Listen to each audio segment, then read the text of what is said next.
রাতের রুটি বা পরোটা থেকে গেলে সকালের ব্রেকফাস্টে এই চিজি র্যাপটা কী করে বানাতে হবে সেটাই আজকে দেখব। গরম তেলে পেঁয়াজ, রসুন, কাঁচা লঙ্কা, ক্যাপসিকাম থাকলে দেবেন, না থাকলে না। ধনেপাতা দিয়ে ভালো করে নাড়াচাড়া করে tomato puree, red chilli sauce, tomato ketchup দিয়ে বেশ কিছুক্ষণ নাড়াচাড়া করে নিতে হবে। সকালের ব্রেকফাস্টটাই যদি এরকম ইয়াম্মি হয় তাহলে সারা দিনটা কিরকম কাটবে চিন্তা করুন তো। তারপর দিলাম ধনে গুঁড়ো, হলুদ, গরম মশলা আর নুন দিয়ে ভালো করে আলুটাকে মেখে নিচ্ছি। ময়দার আমি এখানে পাতলা পাতলা রুটি করে নিয়েছি আর চিলি ভিনিগার নিয়ে নিচ্ছি। একটা বাটিতে ম্যাগির মশলা। রুটির ওপরে শেজওয়ান সসটা স্প্রেড করে দেবো। এই সসটা কিন্তু আমার হোমমেড, রেসিপিটা চাইলে আমার চ্যানেলে চেক করতে পারো। তারপর দিয়ে দেবো আলুটা।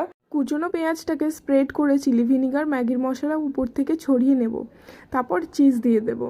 চিজ দিয়ে সুন্দর করে র্যাপ করে নেব। দেখো আমি যেভাবে র্যাপ করছি, দিয়ে উল্টে পাল্টে দুদিকটা শিখে নিলেই রেডি চিজি পোট্যাটো র্যাপ। এভাবে রেডি করে ব্রেকফাস্ট বা লাঞ্চ বক্সে দিলে বাচ্চারাও খুব খুশি হবে আর কোনো খাবার নষ্ট হবে না।